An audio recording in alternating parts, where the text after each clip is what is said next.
Craig Hocknell here. I'm going to talk to you about this Trackman radar stuff and how important it is for you to actually understand what's going on, what the Trackman is doing. So I've got this unique setup. Obviously I'm not going to be hitting any golf balls, but basically what I've got here is a long tube, a square box of sorts that represents the band of the radar. So this rectangular shape, kind of like a small coffee table, if we extended that all the way back here to where the radar is actually located underneath that table, this is just representing a visual for you to understand exactly what's going on. So if the radar is shooting out in this band and it's capturing basically what's going on with the club, we can look over here at the screen and see that we have club speed, club path, face angle, face to path, attack angle, swing plane, and dynamic lie.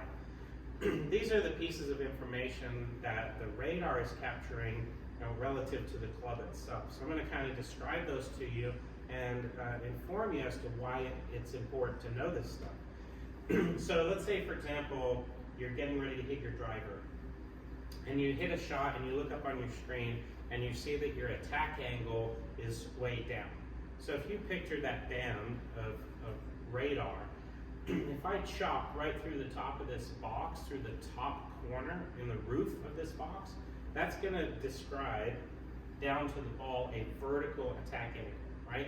You're coming down on the ball, which is a negative degrees in the launch monitor will pop up there as, say, a negative 10, or in this case, probably a negative like 45 degree angle, chopping down on it. So if you're getting a reading on your screen that your attack angle is severely down, say, for example, on a driver, that means you're entering this band of radar through the roof of the box. You want to try to enter the radar through the sidewall of the box, right, to level that out.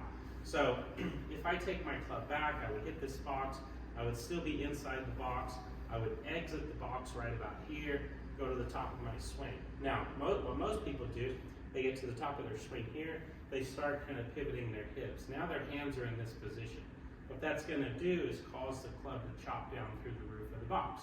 Okay, we don't want that. That creates a pathway, which is another number, from that side of the radar to this side of the radar. So when your path is going from the right to the left, you're coming over the top or across the line. That's another negative number on the Trackman.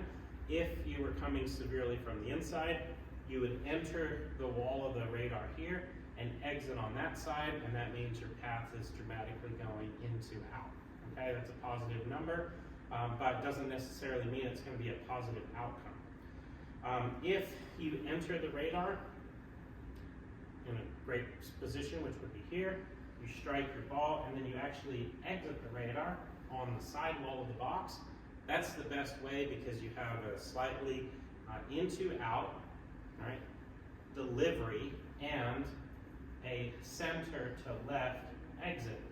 That would be a perfect circle. So if I created like a nice swing plane diagram like you might see in a Ben Hogan book, you'll see that swing plane is represented here, and as I take the club back, I exit the box through the sidewall. As I return, I enter the box through the sidewall, make contact, and exit the box through the sidewall on this side, okay? Now, that is evidenced by how I go in and out of the box. There's another factor as to how this affects what your ball does. So this is called lie angle. So your standard driver lie angle is around 57 degrees lie angle. If I come back in here, and let's say my hands are coming through the sidewall of the box, but my hands are up super high, this is a lie angle that is in motion or a dynamic lie angle. So as I'm coming into impact, my dynamic lie angle has gone up. So if it's going in this direction, it goes from 57, 58, 59, 60. Your standard sand wedge is about 64 degrees of lie angle. So going up would be moving up in lie angle in this direction. Going down would be going down in lie angle, so down 57, 56, 55. So, for example, if I was way back here, coming into impact through the sidewall of the box, I make contact, my handle is low, my dynamic shaft is low, I hit the ball and I exit back out through the side of the box, that's going to give me better information about how the club is actually entering and exiting the radar. What then has to happen, obviously, is you have to make contact with the club face. The club face then dictates where the ball starts. So if you're coming in from here through the sidewall of the box, and you've got that perfect swing plane and you're about to exit through the side of the box, but your club face hits out to the right, then that ball is going to launch and it's going to leave.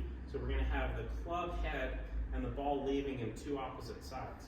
So in this case, the club is going to leave out of this side of the box, but the ball could very well leave out the other side of the box.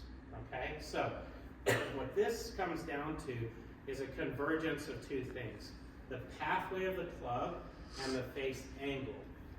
I always like to pull up that one in the middle, face to path, because when we're talking about the amount of spin that gets imparted on a ball, it's all relative to the direction that the club is moving and the collision with the face.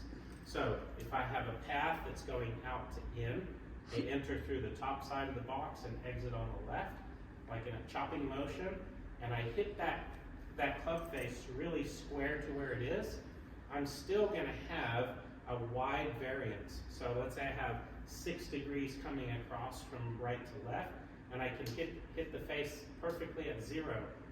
The difference in those two numbers is still 6 degrees. That 6-degree difference creates a lot of side spin. So as a general rule, what you're trying to accomplish is a pathway and a face that are both going in the same direction. So this particular video is just to help you understand kind of how that radar is capturing it and how you can make adjustments in your swing, maybe using this box as a visual to change the way your club enters and exit that radar stream. So I've got lots more videos coming for you, so hopefully you enjoyed that one. Stay tuned for the next one.